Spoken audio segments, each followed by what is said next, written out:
जब जब संसार ने अंधकार में डूबकर करुणा, शांति और सत्य की राह खो दी, तब तब दिव्य आत्माओं ने इस धरा पर अवतार लिया।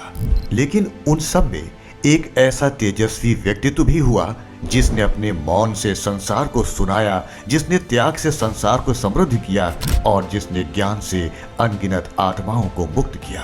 उन्होंने जन्म मनुष्य का लिया, महात्मा के पद से वे सुशोभित हुए और सम्मान उन्हें भगवान का मिला।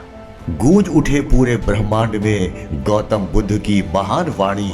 आज जानिए उनका जीवन, उनकी अमर कहानी। गौतम बुद्ध का जन्म 563 ईसा पूर्व में कपिल वस्तु के पास स्थित लुम्बिनी नामक स्थान में हुआ था, जो आज नेपाल का एक प्रमुख तीर्थ स्थल माना जाता है। उनके पिता का नाम राजा शुद्धोधन था, जो शाक्य वंश के राजा थे। उनकी माता का नाम रानी माया देवी था। बुद्ध के जन्म के बाद उनका नाम सिद्धार्थ रखा गया। दुर्भाग्य से सिद्धार्थ के जन्म के केवल 7 दिन बाद ही उनकी माता का निधन हो गया। इसके बाद उनका पालन पोषण माया देवी की बहन और राजा शुद्धोधन की दूसरी पत्नी महाप्रजापति गौतमी ने किया। कुछ विद्वानों ने सिद्धार्थ के जन्म के समय भविष्यवाणी की थी कि ये बालक या तो एक महान राजा बनेगा या फिर एक महान संत।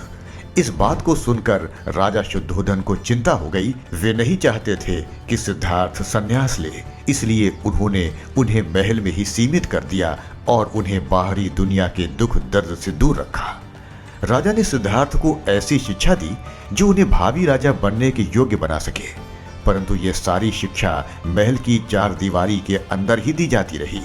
जब सिद्धार्थ उचित उम्र के हुए तब उनका विवाह राजकुमारी यशोधरा से करवा दिया गया। कुछ समय बाद यशोधरा ने एक पुत्र को जन्म दिया, जिसका नाम राहुल रखा गया। एक दिन सिद्धार्थ ने निश्चय किया कि वे महल से बाहर जाकर राज्य का भ्रमण करेंगे। जब सिद्धार्थ 29 वर्ष के थे तब पहली बार उन्होंने महल के बाहर कदम रखा। यही वो दिन था जिसकी आशंका राजा को हमेशा रहती थी। भ्रमण के दौरान उन्हें सबसे पहले एक बूढ़ा व्यक्ति दिखाई दिया। उन्होंने सारथी से पूछा कि वो व्यक्ति ऐसा क्यों दिख रहा है। सारथी ने बताया कि हर व्यक्ति एक ना एक दिन वृद्ध होता है। कुछ दूर चलने के बाद उन्होंने एक बीमार व्यक्ति को देखा। जब उन्होंने इसके बारे में पूछा तो सारथी ने समझाया कि हर इंसान को कभी न कभी बीमारी का सामना करना पड़ता है। थोड़ी ही दूरी पर उन्हें एक शव यात्रा दिखाई दी। फिर से उन्होंने पूछा तो सारथी ने बताया कि जो इस संसार में आता है उसे एक दिन मृत्यु को भी प्राप्त होना पड़ता है। आगे चलने पर उन्हें एक सन्यासी दिखाई दिया।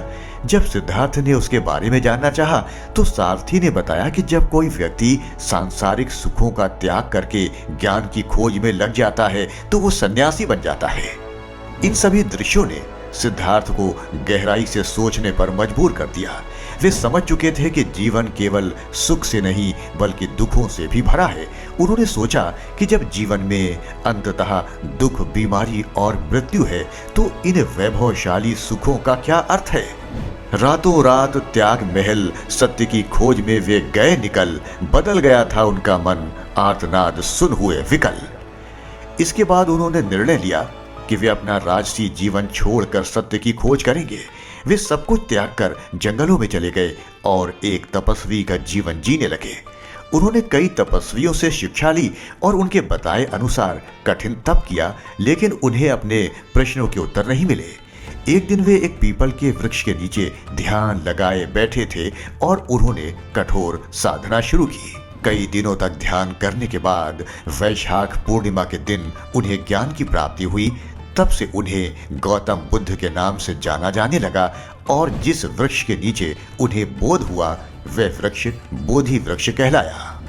ज्ञान प्राप्ति के बाद गौतम बुद्ध ने 4 सप्ताह तक उस बोधि वृक्ष के नीचे ध्यान लगाकर धर्म के स्वरूप पर विचार किया। इसके बाद उन्होंने बौद्ध धर्म का प्रचार करना शुरू किया। उन्होंने लोगों को मध्यम मार्ग, 4 आर्य सत्य, अष्टांग मार्ग और अहिंसा का उपदेश दिया और जीवन में संतुलन और करुणा का रास्ता अपनाने की शिक्षा दी। महात्मा बुद्ध ने अपने जीवन के शेष वर्षों को लोगों को आत्मबोध की राह दिखाने में समर्पित कर दिया। उन्होंने अपना प्रथम धर्मोपदेश वर्तमान समय के सारनाथ और इसके बाद वे ग्राम ग्राम पद यात्रा करते हुए अनेक शिष्यों को अपने मार्ग पर चलने के लिए प्रेरित करते रहे। उन्होंने बौद्ध भिक्षुओं और भिक्षुणियों का मूल संघ स्थापित किया, जिनमें से अनेक आगे चलकर महान धर्म गुरु बने। महात्मा बुद्ध ने अपने अंतिम क्षण कुशीनगर, वर्तमान उत्तर प्रदेश राज्य में स्थित है, यहाँ पर लगभग 483 ईसा पूर्व में बिताए। उनकी शिक्षाएं आज भी प्रासंगिक हैं और हमें अपने जीवन में उनका अनुसरण करना चाहिए। बुद्ध की शिक्षाएं न केवल धार्मिक दृष्टि से बल्कि सामाजिक और मानसिक दृष्टि से भी अत्यंत महत्वपूर्ण हैं। उनका जीवन एक प्रेरणा है जो हमें अपने जीवन के उद्देश्य को समझने और उसे प्राप्त करने की दिशा में मार्गदर्शन करता है। भारत माता चैनल का प्रयास है कि सत्य और अहिंसा का मार्ग समस्त विश्व के लिए सदा मानवता का अलंकरण रहे।